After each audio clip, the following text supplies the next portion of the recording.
I'm Cole Mercer. I own a 10-acre off-grid property tucked deep into the Colorado pines. Most days it's peaceful out here.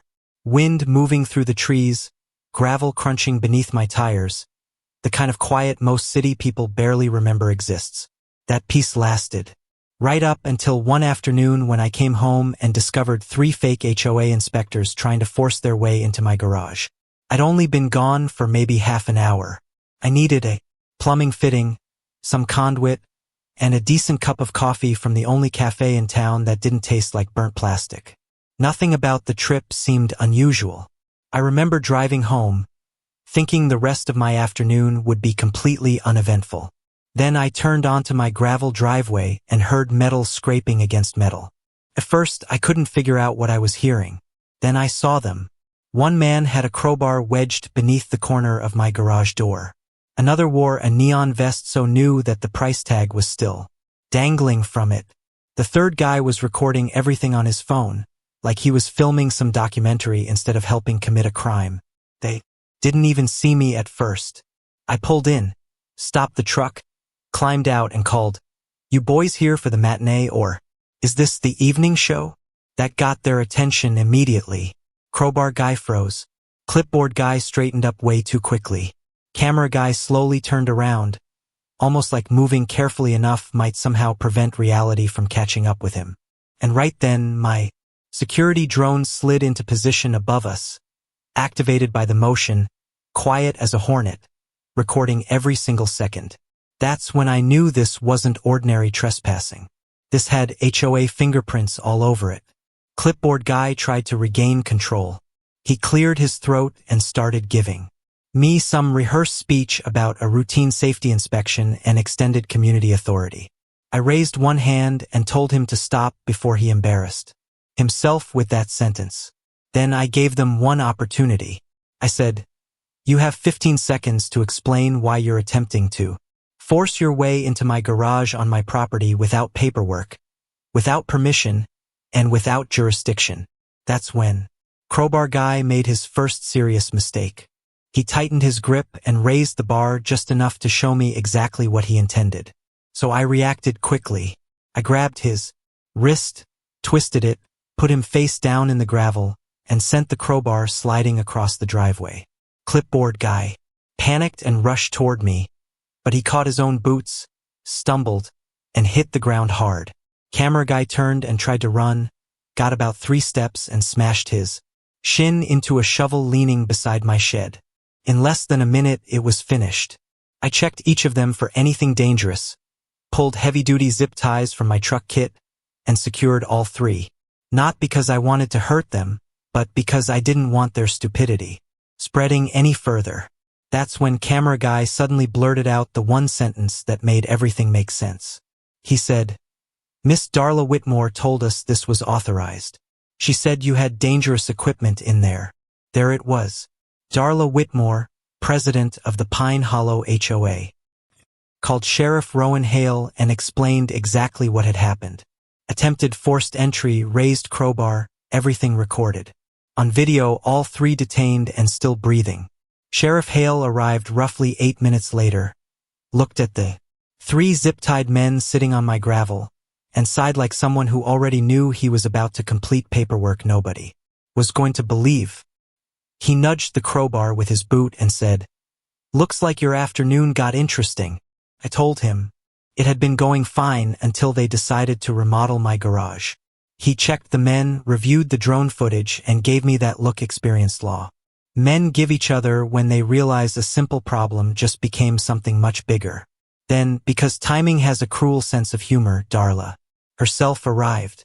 She came marching down the driveway in heels and sunglasses, holding a thick folder like it was some kind of royal decree. She didn't ask what had happened. She walked straight in, already yelling, "Sheriff Hale, stop this." Immediately, those men were acting under HOA directive. The sheriff barely turned toward her. He simply said, "Ma'am, they were caught trying to break into a private structure on property your HOA has absolutely no control over." Darla immediately opened her folder and began waving around a printed map. According to her, Pine Hollow supposedly had authority over my property because some zoning proposal years earlier had mentioned possible future expansion. In simple terms, she'd printed herself a fantasy. I told her, drawing lines on a PDF doesn't give you legal authority. One of the deputies laughed. The other tried not to. Darla kept arguing. She claimed residents had reported dangerous fumes, suspicious equipment, and possibly even explosive materials inside my garage. From the ground, one of her own men muttered. She told us it might be a meth lab, and that drained every bit of color from her face. Sheriff Hale stepped between us and told her that if she made one more move toward my garage, her name would appear on the report right beside the other three. For the first time, she became completely silent. But what caught my attention wasn't the anger in her expression. It was the fear hiding underneath it. See, some people join an HOA because they genuinely want structure and order. Darla wanted a kingdom, and what happened in my driveway that day hadn't started that afternoon. It had been building for months. I'd been upgrading my off-grid garage that spring, adding better insulation, battery backups, server racks, fire suppression equipment, completely normal infrastructure for the way I live and work. But Darla never bothered to ask me what I was actually doing. Instead, she asked everyone else, and somehow every answer came back twisted.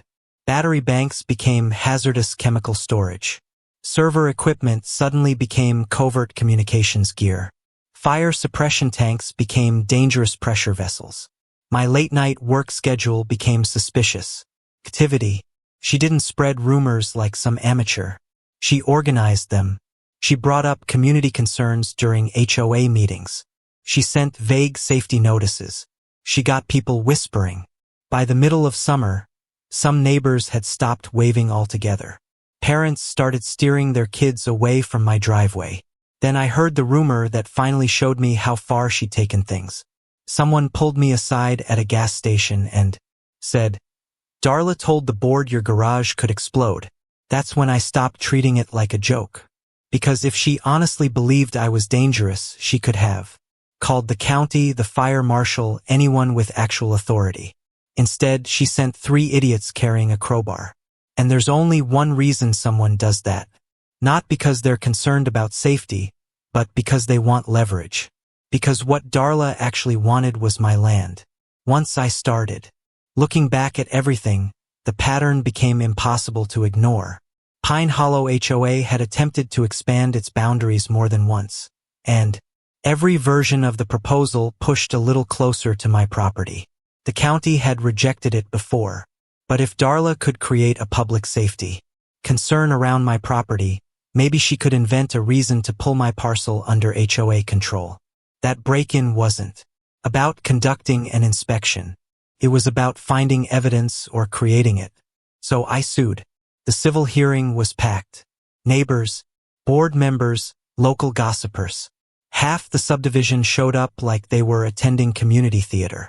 I sat beside my attorney, Claire Danner, who had the kind of calm expression that makes opponents nervous before she even says a word. Darla walked in like she still controlled the room, chin raised, suit perfect, confidence completely intact. That didn't last long. Claire began with the simplest issue, jurisdiction. My property wasn't part of Pine Hollow. It had never been part of Pine Hollow, and there was no legal authority giving the HOA any inspection rights over my land. Then she played the footage. The courtroom became completely silent. There they were on the screen. Crowbar, clipboard, camera, phone, the entire amateur circus. Then the audio started and one of the men said, "If we don't finish before he gets back, Darla's going to lose it." That sentence landed like a hammer. Darla's attorney closed his eyes for a second, almost like he'd just watched his entire case trip over a garden rake. When the judge asked Darla directly whether she had authorized those men to enter my property, she started dancing around the question.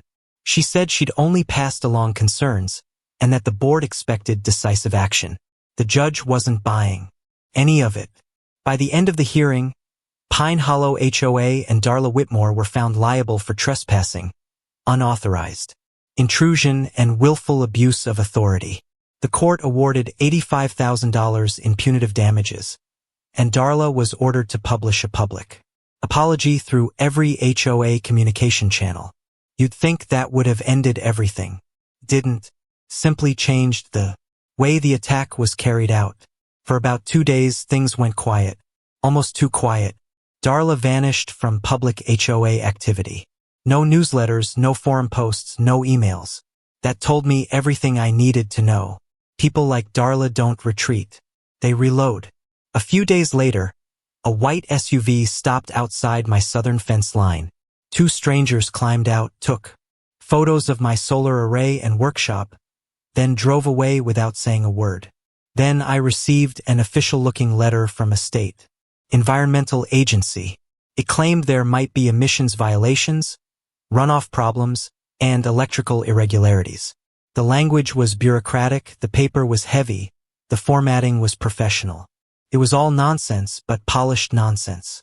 An inspector, actually, came to my property.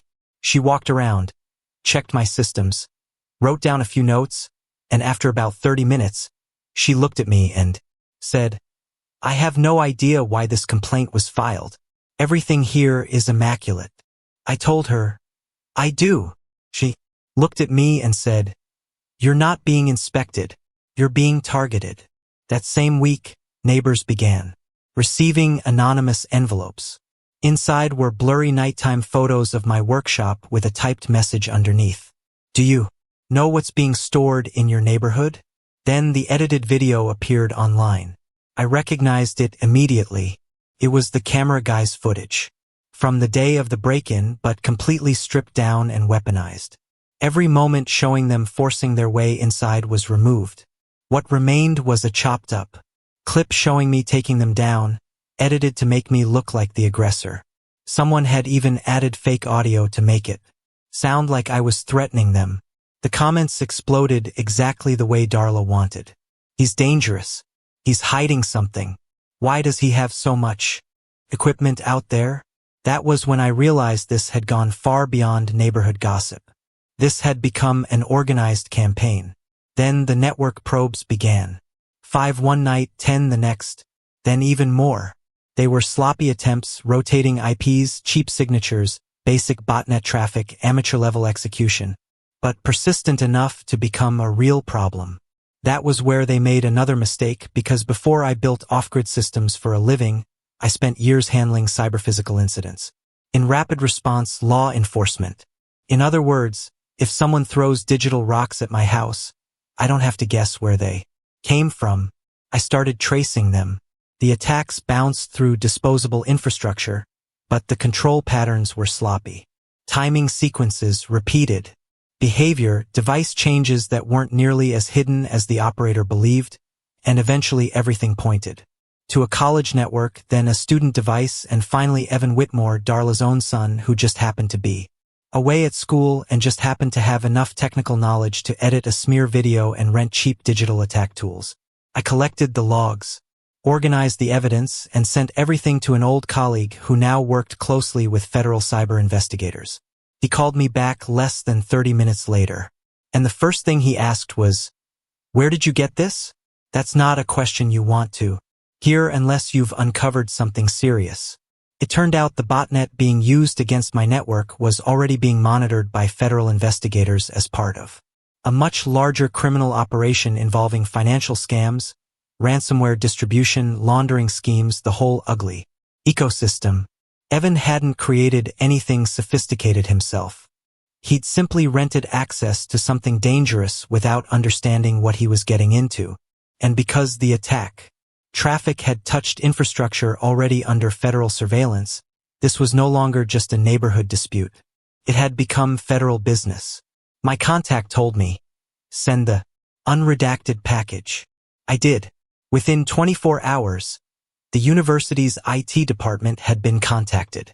A local cybercrime task force opened an investigation. And while Pine Hollow residents were still fighting in comment sections about the edited video, the ground had already shifted underneath Darla's feet. She thought she was creating pressure against me. Instead, she'd created an evidence trail. The social attacks, the anonymous Mailers, the surveillance attempts, the digital intrusion, all of them connected. And once those pieces were tied together, this wasn't simply harassment anymore. It was coordination. It was fraud. It was cybercrime. And Darla had just stepped completely outside HOA territory and straight into federal territory. The knock came early, and it wasn't on my door. It was on Darla's. By sunrise, federal agents were at her house. Where I live, news travels quickly when fear is carrying it. By the time the first coffee makers in Pine Hollow switched on, people were already posting blurry pictures of government vehicles outside Darla's property. By mid-morning, HOA Treasurer Graham Pike was sitting in my driveway looking like he'd aged 10 years overnight. He told me agents had shown him financial records, charges on the HOA credit card, and payments made to a marketing company connected to the flyers and smear campaign. There was another payment, $5,000, to a digital vendor investigators believed was connected to the botnet rental. Darla hadn't just spread rumors. She had used HOA money to pay for them. That afternoon, the HOA board called an emergency meeting. Closed doors, supposedly confidential, although nothing in a neighborhood like that stays private for long. I eventually got the audio. It was chaos. Darla was still trying to present herself as the person protecting the neighborhood. Graham shut that argument down immediately. Other board members confronted her about forged reimbursement documents and hidden charges. When it became clear that the HOA had effectively financed a cyber harassment campaign, the entire room turned against her.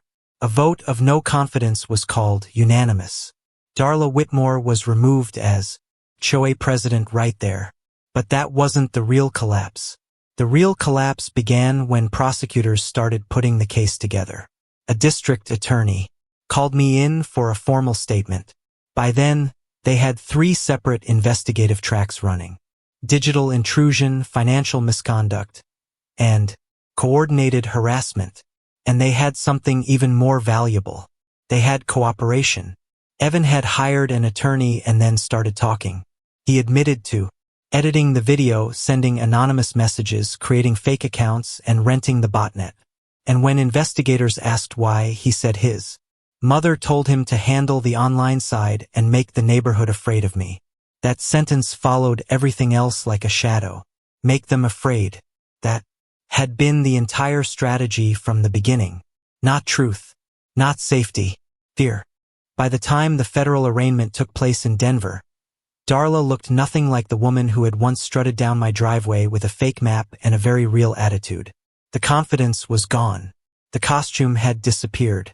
Even the way she carried herself was different. The charges hit hard. Wire fraud, embezzlement, digital harassment, conspiracy, unauthorized surveillance, evidence tampering, cyber intrusion through an illicit botnet.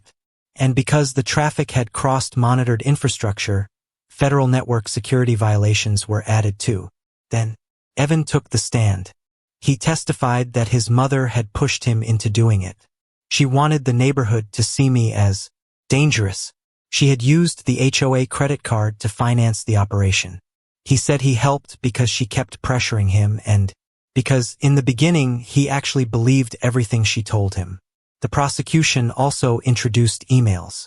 One of them said plainly, "Make people scared of him. Spin it however you need." That was the moment.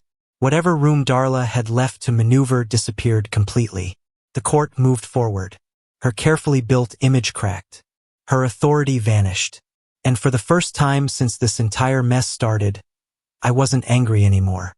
I was just exhausted, because justice doesn't always feel dramatic when it finally arrives.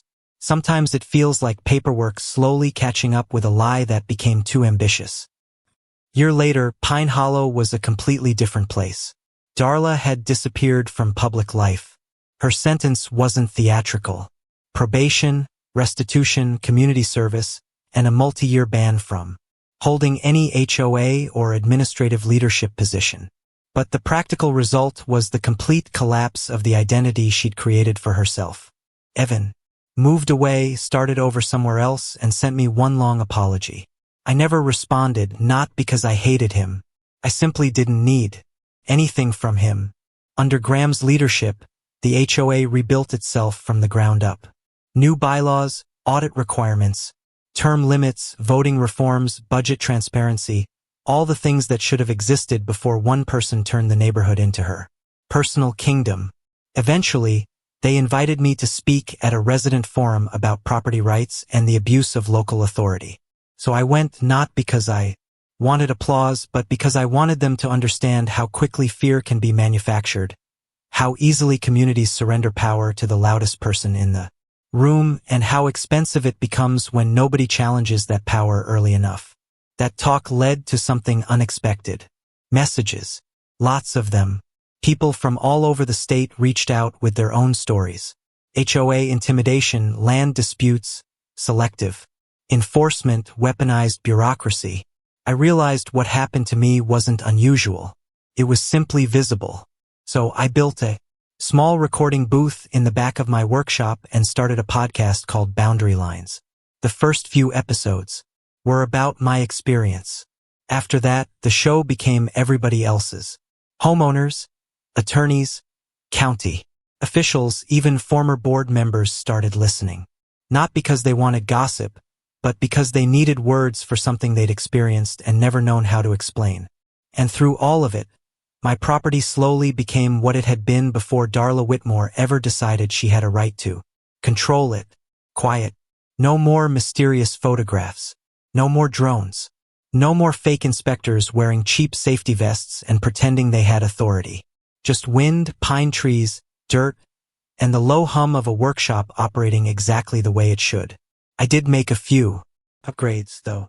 Better thermal cameras, stronger perimeter monitoring, a tighter firewall, and one sign posted on the front gate.